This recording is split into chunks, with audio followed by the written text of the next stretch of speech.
আজ থেকে অনেক বছর আগেও জ্ঞানে গুণে চিন্তাধারায় ক্ষেত্রবিশেষে নারীরা কত এগিয়ে ছিলেন তা জানলে অবাক হবেন। অবিশ্বাস্য মনে হলেও সত্য, পৃথিবীর প্রথম বিশ্ববিদ্যালয়ের প্রতিষ্ঠাতা একজন নারী। অক্সফোর্ড বিশ্ববিদ্যালয় প্রতিষ্ঠিত হয় 1096 সালে, হার্ভার্ড 1636 সালে, বোলোগনা প্রতিষ্ঠিত হয় 1088 সালে। অন্যদিকে মিশরের আল আজহার বিশ্ববিদ্যালয় নির্মিত হয় 970 সালে।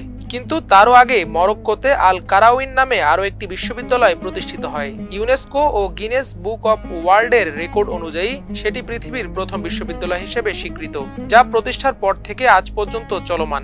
মরক্কোর ফেজ নামক স্থানে 859 সালে বিশ্বনন্দিত মুসলিম নারী ফাতিমা বিনতে মুহাম্মদ আল কারাউইন বিশ্ববিদ্যালয়টি প্রতিষ্ঠা করেন। ফাতিমার জন্ম 800 সালে বর্তমানের তিউনেশিয়ার কাইরাওয়ান শহরে। তার পুরো নাম ফাতিমা বিনতে মুহাম্মদ আল ফিহরিয়া আল কুরাইশি। পারিবারিক নামের কুরাইশি থেকে ধারণা করা হয় তিনি কুরাইশ বংশধর।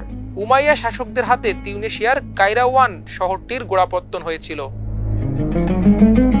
ফাতিমার জন্মের কয়েক বছর পর তার পরিবার ভাগ্যের অন্বেষণে পাড়ি জমায় ইসলামিক মাগরেবের প্রসিদ্ধ শহর মরক্কোর ফেজে, যা বর্তমানে কসমোপলিটন শহর হিসেবে পরিচিত।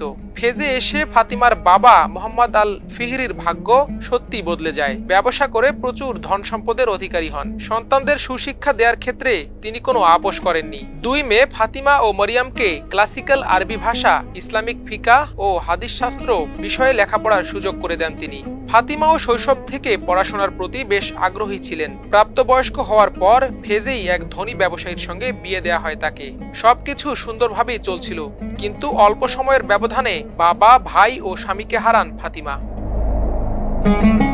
বাবার মৃত্যুর পর দুই বোন বিপুল সম্পত্তির অধিকারী হন। বিলাসিতা না করে ধর্ম ও মানব কল্যাণমূলক কাজেই অর্থ ব্যয়ের মনস্থির করেন তারা। মরিয়ম নির্মাণ করেন আন্দালুস মসজিদ, আর ফাতিমা হাওয়ারা গোত্রের এক ব্যক্তির কাছ থেকে জমি কিনে নিজের জন্মস্থান কাইরাওয়ানের নামের সঙ্গে মিলিয়ে কাইরাওয়ান মসজিদ নির্মাণ করেন। জানা যায় ফাতিমা নিজে উপস্থিত থেকে নির্মাণ কাজের তদারকি করেন। এমনকি নির্মাণ শুরুর দিন থেকে শেষ দিন পর্যন্ত তিনি রোজা রেখেছিলেন। নির্মাণ শেষে মসজিদের ভেতর ঢুকে নামাজ আদায় করেছেন, শুকরিয়া জানিয়েছেন আল্লাহর কাছে।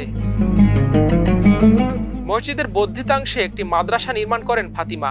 ইসলামী শিক্ষার পাশাপাশি ব্যাকরণ, গণিত, চিকিৎসা শাস্ত্র, জ্যোতির্বিদ্যা, ইতিহাস, রসায়ন, ভূগোল সহ নানা বিষয়ে শিক্ষাদান শুরু হয় সেখানে।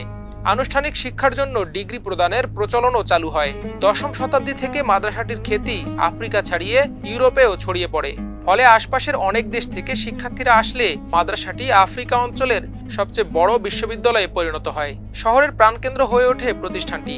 এর চারপাশ ঘিরে গড়ে ওঠে বাজার, স্কুল ও আবাসন।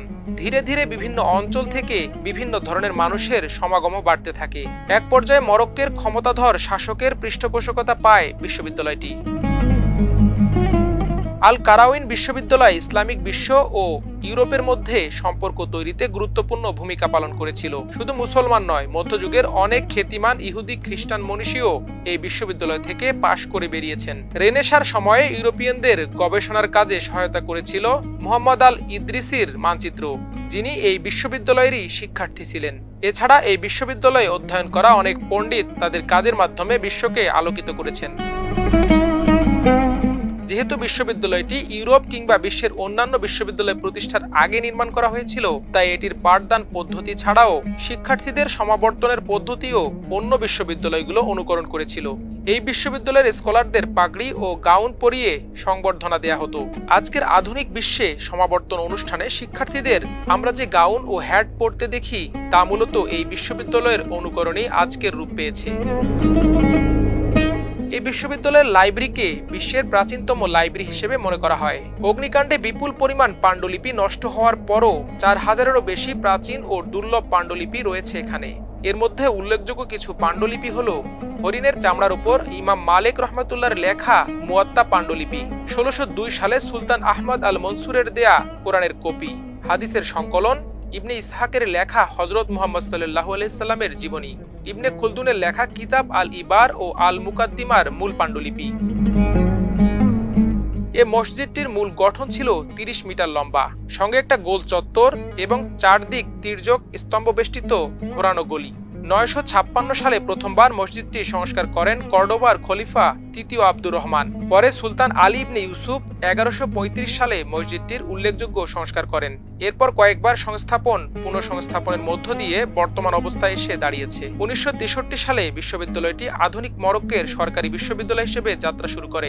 হাজার বছরের বিবর্তন সত্ত্বেও বিশ্ববিদ্যালয়ের স্থাপত্যে এখনো রয়ে গেছে ফাতিমার নির্মিত সেই ভবনগুলোর ছাপ।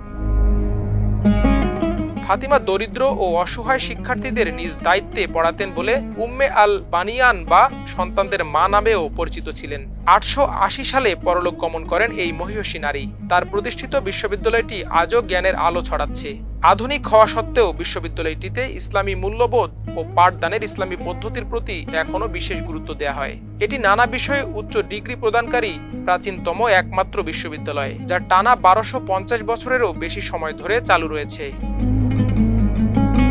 আমার দেশ মাল্টিমিডিয়া ডেস্ক।